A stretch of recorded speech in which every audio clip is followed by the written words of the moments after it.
Sociopaths can fake empathy. I'm not a sociopath. Neither are you, I hope, okay? But, all right, hey everybody, welcome back to the channel. And today I'm going to be talking to you guys about 7 ninja moves I learned as an international diplomat on how to win friends and influence people. That's right. I spent part of my career working for the U.S. government abroad, working out of U.S. embassies, and I was an international diplomat. I was the Marine Corps attaché to Rome, Italy.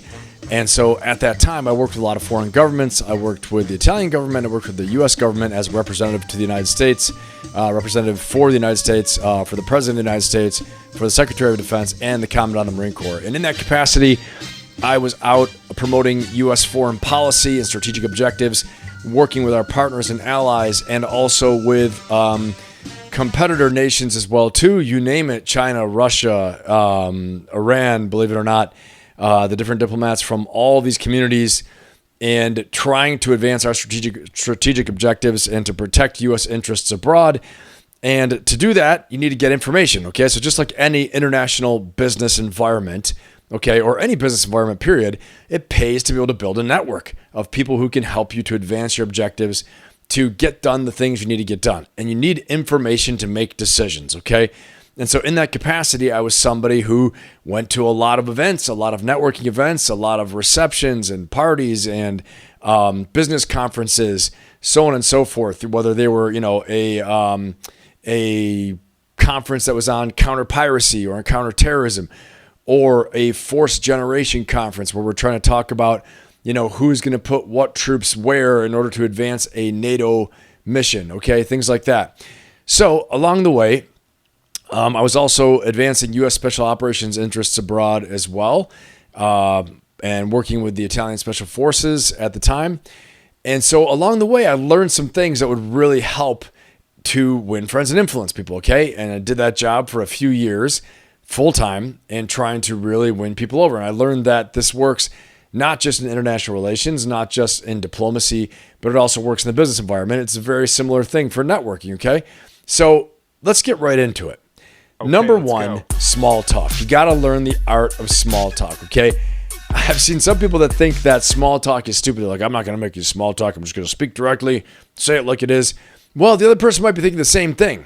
And if you have a target and you have an objective, okay, and you have something you're trying to get done, meaning you're trying to meet somebody that is a decision maker or that knows the information that you're trying to get, and they're good to have in your network. Maybe they can help you to build something. Maybe they can help you with funding. Maybe they can help you with information you need.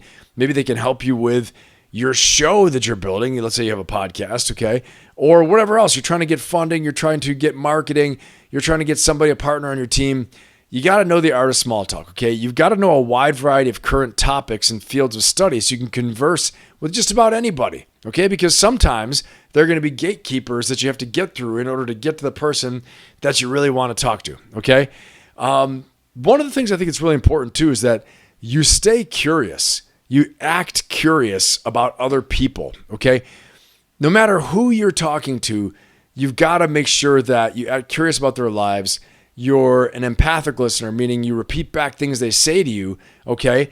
And have a wide variety of topics, whether it's sports, it's the arts, it's current events, it's science, technology. Have a couple things. Anytime you go to an event, a few things in your hip pocket you can pull out to break the ice and talk to people. Not just the weather, okay? Which you will see people when they're nervous actually will talk about the weather. Whoa, it's been hot. Oh, I know, it's so hot. And it's raining. Whoa. That only goes so far, okay? A lot of the common things I've seen are sports. Anybody can talk about sports. It's not political. You're not going to ruffle any feathers, okay? For all you hardcore political hacks out there, okay, I'm going to tell you what, if you're bringing up politics during business, it's not always the best practice, okay, because you never know what someone's political affiliations are or what they think about something. Cut to the chase. Make sure you're staying focused on your objectives and what you need to get done, especially if it's for business. If you're trying to win friends and influence people, you can get down the political path another time if you want to do that, all right?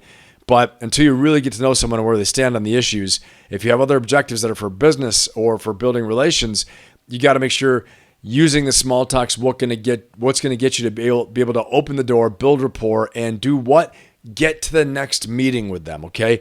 You want to be able to get the contact information and get to the next meeting, okay?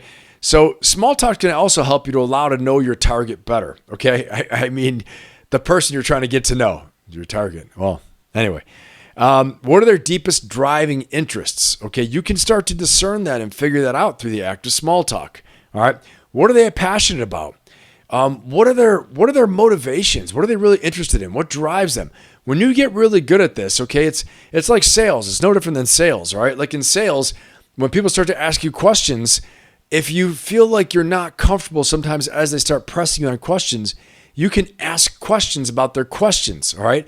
Because the person who's asking the questions, not simple things like what team do you like, things like that. That's easy. That's small talk.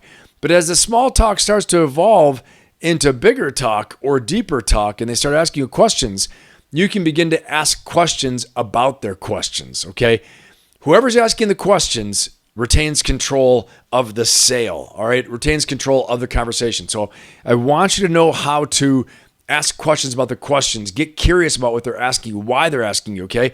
If they ask you about a certain qualification maybe you have, then you can start to describe it and then ask them. That's a really interesting question. Somebody I worked with once before asked a similar, very deep question like that. What is your interest in that qualification? What do you know about that? And you may find they know nothing at all about it, okay? But once again, the control and the conversation is back in your court, okay? Another thing is when you're doing this, you never want to turn somebody off. Because if you turn somebody off, you're going to turn the sale off, okay? And the sale is you're selling you. In this case, you're selling you, okay? You're not selling a program or a product or anything like that. The sale you're making is selling yourself to this person to build trust and build rapport so you can get to the next meeting. And when you get to the next meeting, you can start to narrow it down like an hourglass, going from big to small, narrowing it down to that thing you really want to do, which is some type of sale or some type of network building or trust building where you're going to use their network capital to help you, or you actually are going to make a business-to-business sale or a business-to-individual sale. Okay, you're going to make some kind of sale in some way, shape, or form, or just get them on your team because at some point they could help you with their knowledge, their skills, their network, so on and so forth, okay? Again, small talk allows you to get focused in on gathering the information you need or setting up the next meeting to build a relationship where you can eventually make a pitch to sell something, like I just said, okay? And you can also build a powerful alliance, a powerful team, a powerful network to help you achieve your strategic objectives down the road. Remember this, okay? You don't want to start asking for things right away when you build this network and build this relationship. It's going to be too on the nose. It's going to be too transactional. You're going to need to pay it forward. You're going to need to build trust to, make sure that you are aligned for mutual gains with this new contact that you're building, okay? But the number one ninja move, first of all, in winning friends and influencing people is the art of small talk. I mean, make no mistake about it. It opens the door for everything else, okay? Because at the end of the day, people want to do business, whether that's in international affairs, international relations, it's in corporate setting, it's in small business. They want to do business with people they like, okay? We can say with their friends, but people they consider a friend or people they actually like and they trust as well too. Okay, number 2, the 4 P's of influence. Let's talk about this. These 4 P's are, number 1, personal appearance. There's an old saying that if you're not dressed right at the party, you're not going to get what? That's right. You're not going to get what you want, okay? Really how the saying goes, if you come dressed wrong to the party, you're not going to get laid, okay? So in this case, if you're not dressed appropriately for whatever event you're going to, you're not going to win over the people you want to win over, okay? So you can be overdressed for an event and you can be underdressed as well too, okay? If you are the tech entrepreneur, billionaire, and you decide you want to wear the black t-shirt to a black tie event and not dress like everybody else, that's your prerogative. Feel free to do it. But some people will still look at you like arrogant and you think you're too good for everybody else, okay? So you want to be able to elevate your dress to the appropriate circumstances or dress down as well too. Because if you're overdressed, you're also going to show arrogance. It's a weird thing, right? People get jealous easily, get upset. But again, come in dressed right for the event you're going to, especially when you're trying to network and win people over, okay? If you want to make a real statement, you want to come in and say, this is my own personal style, it's the way I'm going to dress, I'm going to be unique, that's fine. You can do whatever you want. That is fine. But understand you are making a choice and understand that if you are in a position where you do need people and you are trying to build this network and trying to gather forces and gather allies and supporters, maybe to get funding, maybe to build a team, maybe to get something done, like I was saying before, then you probably want to show up in a way that is going to show that you are open to making connections, you're approachable, all of those things like that. That you understand the social nuances and can take social cues, things like that. All right, take it for what it's worth. My experience, really having worked in a very intense environment doing these things, and I know a little bit about it. So definitely show up. Your personal appearance matters. Don't be disheveled. Take care of yourself. Be as physically fit as you can. I don't care what you say, okay? I remember when I was on the international diplomatic circuit, going around to some events. I haven't even thought about this story in a long time.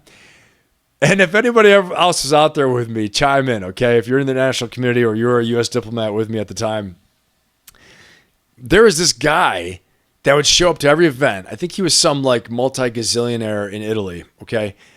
And this dude was always sweaty, always like, drinking too much, eating too much.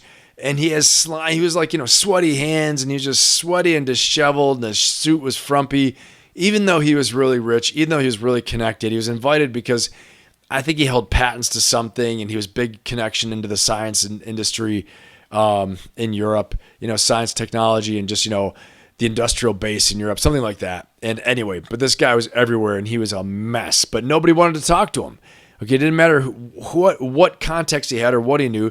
People avoided him, okay, unless they had to talk to him. So this is a vague memory I have, and an example where you don't want to be that guy. You don't want to be stinky breath guy or girl or disheveled or a mess. Because you're going to start seeing the same people over and over again, okay? There's like a circuit, right? Whether you're in LA or you're in New York or you're in DC or wherever it is, you start showing up to a lot of the same events. And, there are always a few people that stick out that both sides of the aisle or any side of business, people want to avoid because they're a mess. Okay, so personal appearance, number one. Number two, your posture, how you carry yourself. Your posture has a lot to do with your energy, your attitude, your facial expressions, all these things like that. Okay, so if you come in with the wrong posture, and I spoke about this before in the 7 P's of strategic communication, the wrong posture will also turn people off. You're not going to win over any friends or influence anybody if your posture is off, okay? If you come in a dump and your shoulders are slumped and you're like, you have the wrong posture, you don't walk in with you're standing up straight, your eyes looking ahead, you have a good smile, you exude strong, positive energy, okay? You exude confidence, all these things like that, exude integrity, all these things like that. People will avoid you, especially when they don't know you, especially when you don't have anything to offer. Now, if you're the one with all the money and they're all coming after you, then they're probably going to come after you anyway, okay? But know this, that they will not like you, all right? And so you may have objectives and agendas on your own. But I'm assuming that you want to get done. So it behooves you, all right? It pays big dividends to come in with the right posture. All right, number 3 of the 4 Ps, okay, which is number 2 in the 7 ninja moves to win friends and influence people, all right, is presence.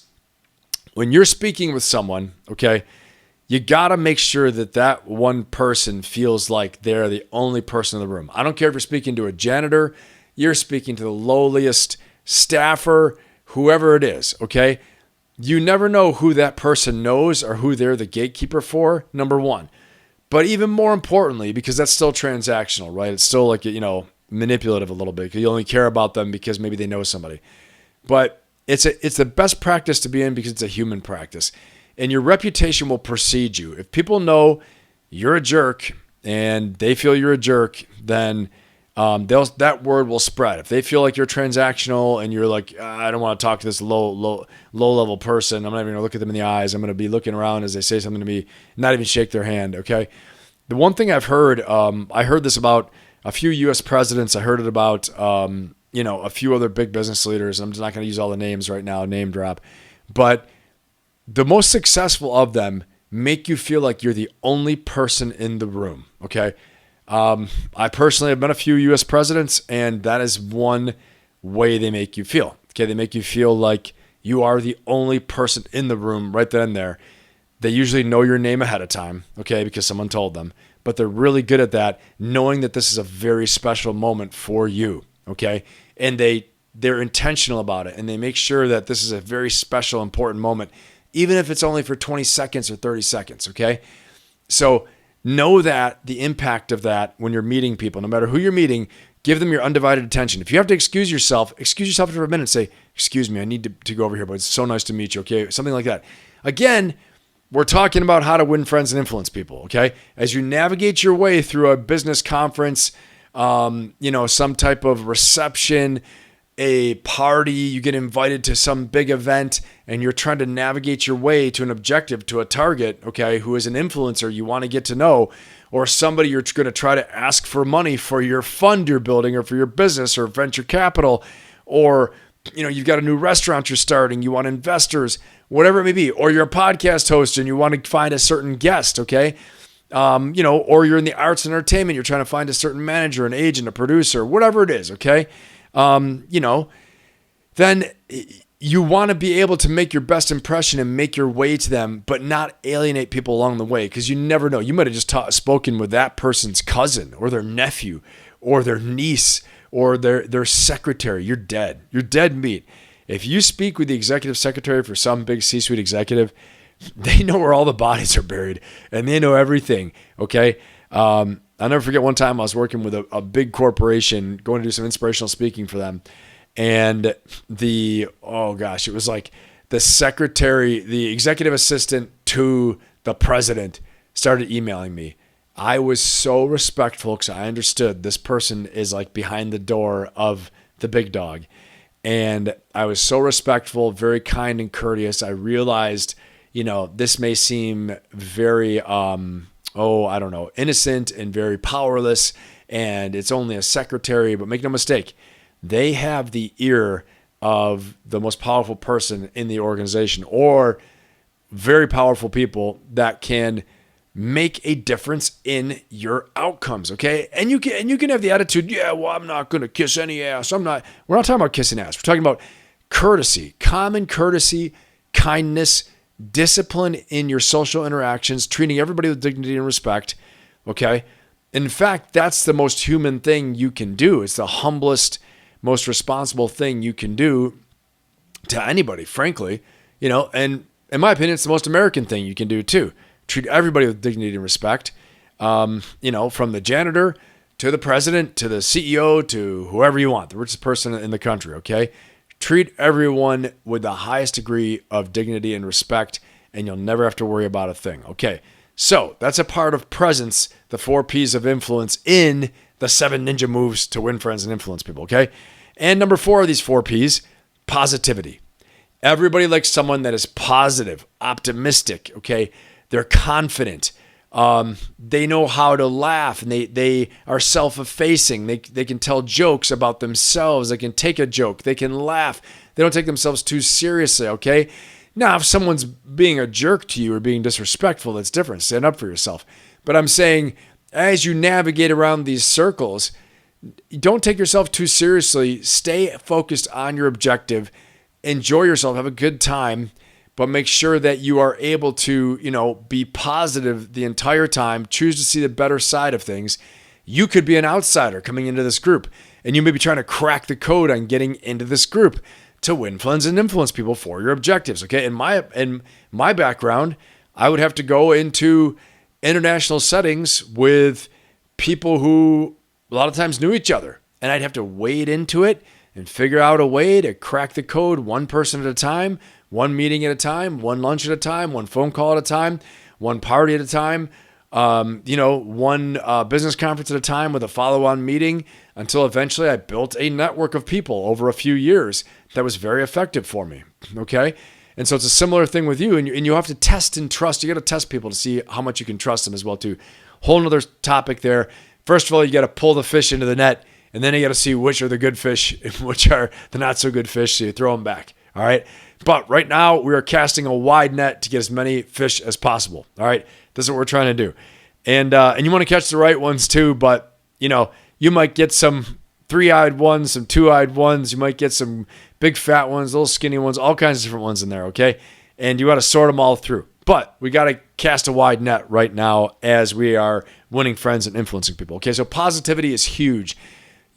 A smile is a universal language. I will tell you this right now. I never forget this, that one time working again overseas, didn't speak the language. I think this may have been in Southeast Asia, and didn't speak the language at all. Non-combat environment, right? Peaceful environment. And just the power of a smile. The power of a smile is a universal language. And too, psychologically, smiles are infectious. If you smile at somebody, they're going to smile back at you. Most of the time, 90% of the time. If they don't, then something's up. Get ready to rock and roll or get out of there, or you might be dealing with a sociopath, okay? So, or a lot of times you have to deliberately try not to smile, all right? So try it out sometime. You smile at somebody, they're probably going to smile back at you, all right? But you might also get something more than you bargained for, too, in some cases. All right. Let's move it on. Number 3 of the 7 ninja moves to win friends and influence people. Listen with empathy and respect, okay? So this is a part of presence and a part, when you're present with somebody, fully present, whatever they're saying to you, you want to make sure that you listen with full empathy and respect. Whoever you're speaking with must get your undivided attention. It doesn't matter if the janitor or the CEO, like I said before, okay? Now, empathy is very important in this case, though, okay? The empathy in this means that you show that you are actually feeling what they're feeling and you're trying to understand where they're coming from, okay? So, some people have more empathy than others, all right? And let me teach you a way to show that you have empathy. I'm laughing because sociopaths can fake empathy. I'm not a sociopath. Neither are you, I hope, okay? But sociopaths can fake empathy. So take it for what it's worth. I'm teaching you how to show empathy. Enough said. Here we go. Ready? Practice repeating back key phrases and important things they say. Ask them if you got it right. When they tell you something, be like, okay, let me see if I understood this. You said, little Timmy went to the damn store and he friggin' tried to buy some milk, but he couldn't buy the milk because the janitor, when he came, took a knife and stabbed all the milk cartons and stabbed them all. Is that right? Yes, that's right, Ben. It was crazy. Oh, man. And I'm going to tell you something, okay? Totally fake story, right? Insane story. But let me tell you something. When your eyeballs are falling out because you're so tired and you're so bored and you're at some business conference and you've been working all day trying to sell your product or services, trying to meet people, and all of a sudden, your team, or maybe you're the leader, maybe you're the boss, you're the founder, but let's say your boss is like, all right, we're going to this reception tonight. Meet as many people as you can. We need to find people from X company and really get to know them, or this group right here because we want to make some sales. We're doing a B2B thing. Your eyes are falling out and you got to get to know these people. I need you, Ben, you got to go and you got to make sure that you got to get to know their number 2 in charge. Get to know them, get contact information, set us up for, I want to be able to do a dinner with them in 2 days. So, but you got to work on that. So you're going to try and find this person. First of all, you got to find them, right? So you got to wade through the thing to find them. All right. And I'm being old school right now. Of course, you might just have their information offhand and just call them and write to them, right? But let's say worst case scenario, you don't have that, right? And you're trying to find this one person. They're there. Okay. You got to have a bunch of conversations just to get there. Or maybe you emailed them a couple times already, or you texted them, messaged them. You never heard back from them. That's positive too. That's possible too. And so you're like, I'm doing this face to face. I'm going to get in their face. I'm going to make them answer me about this meeting we want. Because if we have the meeting, I think we can pitch them. Maybe we can get some money, some support. We can make a sale, whatever it is. Okay. In my case, it was to build my network so I could have the right information for and the right people in my stable of people in my network that I could pass information, gather information, and make diplomatic engagements and negotiations and all of those things, U.S. policy, flow more easily. Okay, so you go out there, your eyes are falling out. You're gonna have to listen with empathy, otherwise your eyes will glaze over. You won't understand a thing they're saying. Okay, and it might be the important conversation with the gatekeeper, with the executive assistant secretary, who's going to be like, "Oh, well, let me introduce you to Jennifer. She's right over here. She's the CEO." Okay, and you're like, "Wow, thank you so much." That's what you're hoping for, and that's what they knew you wanted. but now you're there and you passed the test because you were cool, you were nice, you were kind, you give them your undivided attention. And they're like, I'll get their attention. I'll pull them away. They always listen to me. They have to listen to me. Okay, cool. And then you had a big win. That's a big win, all right? But if you don't listen with empathy and you act like you don't care when you're speaking with that person who's a gatekeeper, that you may miss the mark, and there might be no coming back from that because they might drop the word that, yeah, that guy's a jerk or that girl's a jerk. Don't talk to her. She's just, they're manipulative and they're this, that, and the other thing, okay? This is real stuff. People can say, well, that's not how it works. It's much easier.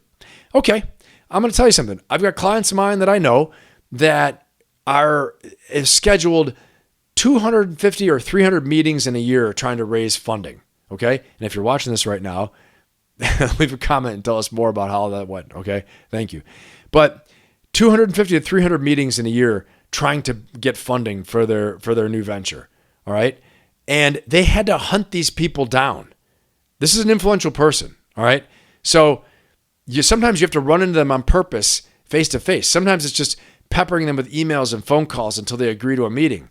Other times it's, bumping into them at an event in order to get in front of them because they never answered your calls, okay? These things are real. People have egos, especially very successful, powerful people. They have egos, and you got to use these tools and techniques to win friends and influence people. Like I said, these ninja moves, all right? Okay, next, number 4, important. You should know this already, but a lot of people mess it up. 100% they mess it up. They get bored at these events, and what do? They start drinking. So number 4 is never get intoxicated at an event, okay? Don't do it. I don't care if it's a lunch, it's a dinner, it's a business conference, whatever it is. I implore you, don't do it, okay? Even if everybody else is drinking, they're saying, let's have a great time. You're in a professional setting. Keep your wits about you, okay? You never know the mistakes you'll make when you're drinking, okay? You don't know the mistakes you'll make. You don't know how you'll be perceived. You don't know any of these things, okay? One of the best piece of advice I was ever given by one of my first sergeants, who then went on to be a very successful sergeant major. He said, when the press was coming to talk to us in combat in 2004, he said, when they come, he said, always show them your good side. Show them your trigger side. And I was like, that always stuck with me. Show them my trigger side. Show them your trigger side in business at all times, okay? Don't get intoxicated because it'll cloud your judgment and impair your communication. I recommend holding a single glass of water with ice and walking around with that all night. Or getting a Coke, get some caffeine, coffee, whatever like that you want. Or if you have to get a drink because everybody had a glass of wine, they had champagne, just walk around with it and sip it, okay? And if you don't drink, just say, I don't drink. Stick to your guns, okay? Or if you decided not to drink, stick to your guns. Everyone's going to respect that. No one's going to care. Don't be nervous about it. Don't worry about it. Because especially if you're running around, you're doing all this stuff, and you're exhausted and tired, that you may forget an important thing you have to do. You may have okay, everyone else is at this event. I don't care what time it is. Could be noon, could be a lunch, could be a dinner, could be a golf outing, it could be a reception, whatever it is. But you had to do one email at 8:30 p.m., but you started drinking at 7 and you forgot to send it, okay? Or you forgot to do this thing. These are true stories, okay? I've been doing this coaching stuff, executive coaching, business coaching, for a long time now. And these are real fears I've heard from clients. I got to make sure I have to do this because even though we're going to be free, the next day this whole event's going to go off. And I got to make sure that I don't, start hanging out and just letting my guard down. Maybe I should just go to my hotel room and get things done. That's an option, okay? But if you have to be present, just don't drink. Drink Coke. Stay switched on. Show them your best side. Show them your trigger side at all times. All right. Next, number 5, have a plan to immediately write down any important key parts of your conversation, okay? Have a recording plan. Have an information record-keeping plan, okay? That's number 5. Names, positions, contact information, okay? And that's a quick one, but you got to write it down. You got to remember people's names. You won't remember it, I guarantee you, but if you write it down, you will. Write it down, say it 3 or 4 times to yourself, okay? Hopefully they have a picture that, goes with their name as well too, so you never forget who they are. But write down, their name, contact information, a couple things about them that you learned in the conversation. Be diligent. Take the time to do it. You'll be happy. You'll thank me later that you did. Number 6, when you meet a key person that can help you get closer to your objective, okay, be sure to set a follow-on meeting as soon as possible. So number 6 is set a follow-on meeting as soon as possible with any key personnel, key players that you meet. All right. This is what it's all about. The initial small talk, everything you're doing, you're trying to get to the next meeting. Schedule that next meeting as soon as you can. It doesn't have to be in the moment when you first meet them. First, get the contact information, establish recontact, and then as soon as you can, get together with them again, whether it's a Zoom call, it's a phone call, it's a coffee, it's a lunch, it's something. If you have an expense budget, right? Take them out to lunch, take them out to dinner, do something like that, okay? Send them something that makes them remember you, okay? If you have an expense account, again, tickets to a game, it could be lots of different things, okay? But I think, no matter what, you got to make sure that you reestablish contact, make a phone call, get the emails, start exchanging information, okay? Like we used to say, gain and maintain contact, okay, in combat, right? Find the enemy, maintain contact. Gain and maintain contact with the enemy. In this case, gain and maintain contact with the key players that you need to meet your objectives, to go after your target, okay? How to win friends and influence people. Again, gain and maintain contact, reestablish that next meeting. Every time you're finishing a meeting, when you get back together with them again, reestablish the next meeting before you're done. I would say do it right up front. Get together with them and say, hey, while we're here, why don't we just go ahead and pull out our calendars right now and establish the next meeting? And I'm telling you something, in sales and in business, this is a really good practice. When you have a client come in, okay, and let's say you have like a one-off thing where they're coming in for a service, right, or a product, you can get with them right away and say, oh, okay, while you're here, why don't we pull our calendars out and just see when the next best time is for you to book? Because before you know it, you're going to be finished. You're going to want to get out of here. Let's just do it right now so that when we're finished, you can just leave and you're all done.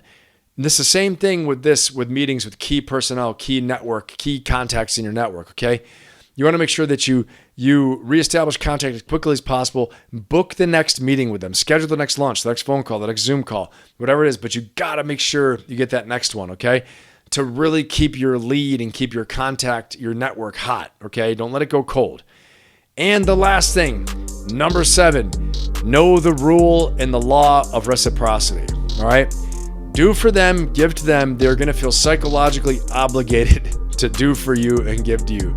Once more, this may seem manipulative, just like teaching you how to show empathy, even if you don't feel it. But I'm trying to teach you the 7 ninja moves on how to win friends and influence people. The law of reciprocity is real, okay? When you give to people first, they're going to feel obligated to give something back to you. It's just a natural thing. It's not manipulative. It's actually a great tool to show that you're providing value to somebody and that you're genuinely interested in providing value to them. And you're trying to show them that having a relationship with you will be a valuable experience. That will be good, all right? So, and the value you provide, it could be you send them an article, you send them a good text, you are there for them if they need a phone call, okay? It could be you take them to lunch, take them to dinner, you have them over, right? It's something, you go meet them for happy hour, wherever it may be. And if you don't drink, you could just be getting something to eat, going for coffee, whatever it is. But this is a very important thing to know, the law of reciprocity, that when you do for them, you give to them, you invite them, they're most likely going to feel obligated to do something for you. And maybe they won't do it right away, but when you do that, and maybe it comes time, maybe this is a potential client, right? All my salespeople out there, you know exactly what I'm talking about. Potential client or customer, maybe in a B2B sales cycles take a lot longer, business to business takes a lot longer to develop than it does just individual sales. And I think the thing is, though, they're going to be like, you know what? Ben has been doing things for me the whole time, and he's honest. I trust him. I know all about his service and his product. Ben's been giving to me this whole time. He's been giving me, all this stuff. And so what I'm going to do, I'm going to go with Ben. Now when the need arises and I decide I'm going to make a decision on working with somebody, or I'm going to be with somebody, or I'm going to buy something, I'm buying it from Ben, okay? Or whoever. So very important, understand the law of reciprocity. All right, those are my 7 ninja moves for winning friends and influencing people. There are many, many other moves out there. There's a lot to this. But if you use these 7 things and you really adhere to them, and you're out there trying to build your network and trying to, drum up business, get funding, get support, build your network, find the best people to hire, this is the way to do it. This is the way to make sure you can navigate the sea and find the right fish that you're trying to pull out of it. All right, I hope this helps you. Leave me a comment. Tell me about your own experiences. what techniques you've used that are different or similar to this. And also tell me a time when you've had to use this, but then also tell me if you have some other techniques that are different than what I have here. And then also tell me if this is going to help you and this is useful for you. All right. I look forward to hearing from you in the comments. And, the time is now. This is your time. Make yourself better. Make the world better. Have an amazing day. Go get yours. Let's go.